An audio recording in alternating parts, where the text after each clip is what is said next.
So we know that it's growing at 113% a year in terms of number of users. And we will assume that over time, that trend rate of growth falls a bit. So if it falls from this year and goes down to 83%, so that's a significant fall in the growth rate. And we saw the internet do similar, but it was at peak growth was 63%, we're at 113. It gets by the end of 2024 to 1 billion people. And that gets us to about 3 or 4 billion people by 2027, 28. Okay, so a blind chimp can choose a cryptocurrency and get rich. If you look at the size of the assets, the entire crypto space as of today hit 2 trillion again, I think. Global equities are about 200 trillion. Global bonds are like 200 trillion. Global real estate's about 100 trillion. 2 trillion, 200 trillion. I figure that's probably 100x.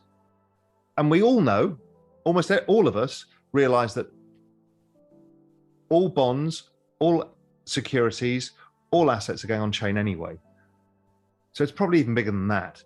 But the point being is that you'll never, ever in your entire life, ever again, and ever beforehand, were given 100x in an asset that's already up 2 million % when you look at Bitcoin.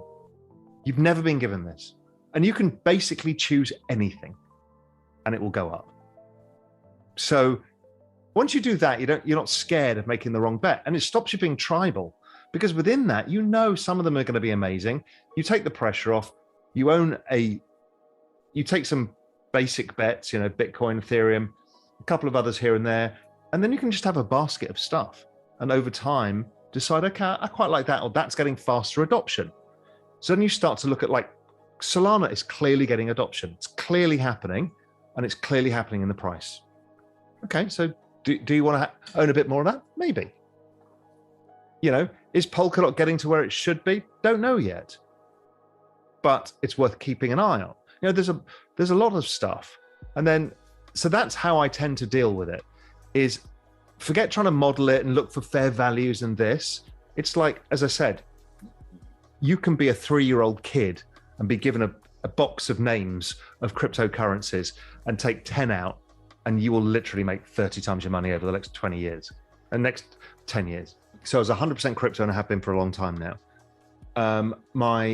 I'm now, depending where we are today, 55% ETH, 25% Bitcoin, and then a tail of an equally weighted basket of a mix of DeFi protocols, layer ones, interoperability stuff, and then some specific bets in kind of social tokens, metaverse, and other longer term macro bets that I want to express that view in.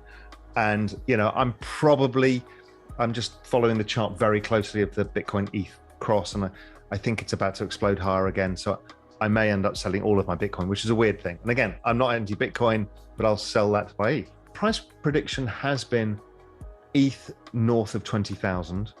And that's pretty simple. All I did is just map over the ETH chart to the Bitcoin 2017 chart. They work perfectly, and it gives you 20,000. So, you know, there's no great science to that, but it feels about right. I've also mapped the Bitcoin price versus Bitcoin 2013. They look pretty similar. And there's a bunch of other ways I do it with Bitcoin, with log charts and regression analysis, stuff like that. Generally speaking, I think it's somewhere between 250 to 400,000, with an outside chance of 1 million if we get an extended cycle. Wow. Don't forget that they usually go up 5 to 10x in the last 3 months of the year. So, you know, we haven't even got to the all-time high, but let's say Bitcoin goes up, you know, 5x from the 60,000 high. That's 350. That'd be very normal rally for year end, considering we're about to have an ETF.